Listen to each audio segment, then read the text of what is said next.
The Telegraph is a classic vinyl shop.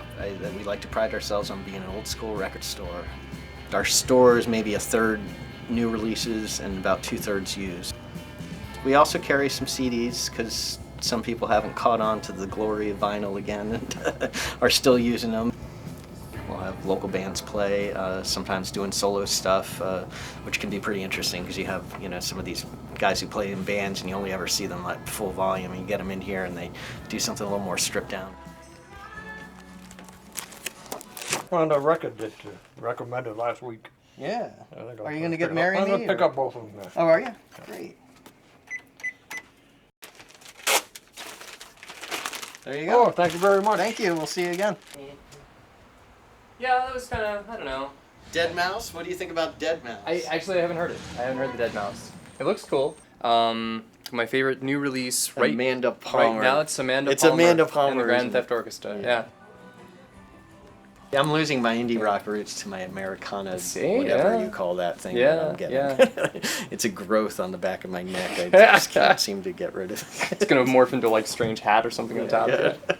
It's really important to engage customers in small business. I've learned that over time because I really wasn't a retail person at all before I got into this, and people are anxious to interact with you. I mean, they're psyched to talk about music, they're psyched to talk about your store, talk about New London, talk about whatever's on their mind. I know you're gonna miss me, sweet darling. I'll be going away. We run a small label called the Telegraph Recording Company. Release works by bands that are sort of up and coming. They're just getting going. Usually it's their first or second release. The shop here sort of gives a brick and mortar sort of legitimacy and, if you'll pardon the expression, edifice to the intangibility of a record label that sometimes exists. My wife's band, Daphne Lee Martin and Raise the Rent, released their first record last year. Her new one is coming out in just a couple months, so we're looking forward to getting that out there into the world. There's some nice stuff in there, but a lot of it's like sort of beat up in a way that I can't do a lot with.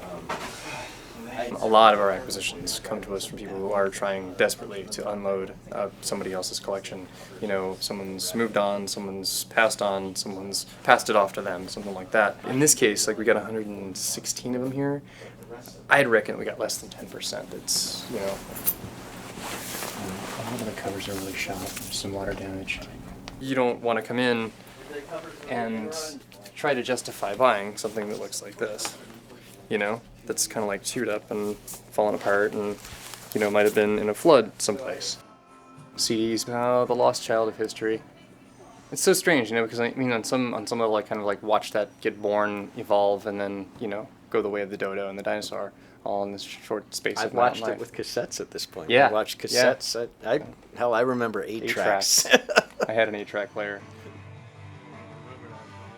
The CD was a nice middle ground. It gave us what we needed because the cassette really wasn't doing it. This way you got a little bit of art, and strictly speaking, you treat them right, and they really will last almost forever. Yeah, but nobody treats them. Nobody treats them right. Nobody treats them right. They're disposable. Yeah. It's disposable, Yeah. and that's why they're going away. I think. Yeah. And you can make your own. You can burn your That's own exactly at all it. times. You no longer have to worry about portability of your music. That's sort of built into the consciousness. And so now we can have these laying around, schoolboys in disguise.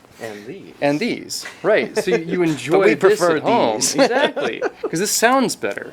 But at least you can take that with you, and you don't have to worry about this bouncing around in your car doing something crazy on a turntable. It was never practical. If you want to view your art, you don't take the art off the wall and chuck it on your back with you. You take a picture of it on your phone and you put it up as your wallpaper or something like that. Right. And the objet d'art stays behind, and pristine, but at the same time you get a chance to share it with everybody around you and say things when you're at home, you're engaging the music. You sit down and listen to a record. Exactly. You read the liner notes. You flip the record. Yeah. You're not just putting on shuffle, Yeah. on your iPod or your Yeah. computer. Yeah, exactly.